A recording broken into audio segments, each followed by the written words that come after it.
राष्ट्रीय स्वयंसेवक संघाचे भव्य पथसंचलन उत्साहात संपन्न।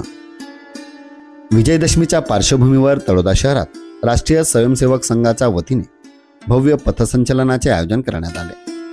शहराच्या मुख्य रस्त्यावरून झालेल्या या संचलनात शिस्तबद्ध आणि पारंपरिक गणवेशातील स्वयंसेवकांनी मोठ्या संख्येने सहभाग नोंदवला। दुपारी ठरलेल्या वेळेनुसार पथसंचलनाची सुरुवात झाली। घोषवाद्याच्या गजरात आणि भारत माता की जय, वंदे मातरम या घोषणांनी संपूर्ण परिसर राष्ट्रभक्तीच्या रंगात रंगून गेला। स्थानिक महिलांनी रस्त्याच्या दोन्ही बाजूंना रांगोळी काढून स्वयंसेवकांवर फुलांची उधळण केली आणि उत्स्फूर्त प्रतिसाद दर्शवला। संचलनाचे नियोजन अत्यंत शिस्तबद्ध आणि सुरक्षित पद्धतीने पार पडले। यासाठी पोलीस प्रशासन, स्वयंसेवक आणि स्थानिक नागरिकांचे संयुक्त सहकार्य लाभले। उपस्थित नागरिकांनी संघाच्या शिस्तबद्धतेचे आणि आयोजन कौशल्याचे कौतुक केले। या भव्य पथसंचलनामुळे तळोदा शहरात राष्ट्रप्रेम, संघटन शक्ती आणि सामाजिक सहकार्याचा ठसा उमटल्याचे स्पष्ट झाले। नागरिकांनी असे आयोजनाचे शहरातील युवकांसाठी प्रेरणादायी असल्याचे स्पष्ट मत व्यक्त केले।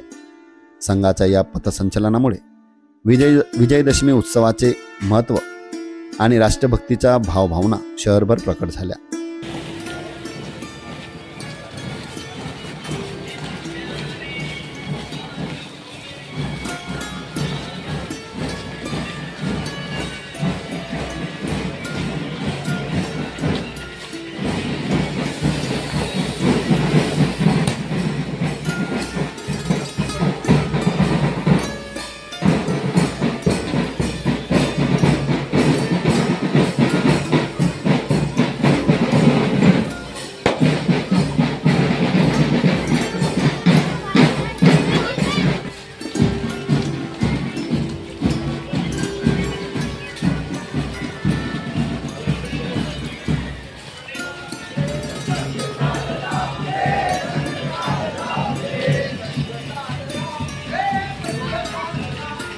संघ चालला पुढे, संघ चालला पुढे, संघ चालला पुढे, संघ चालला पुढे, संघ चालला पुढे, संघ चालला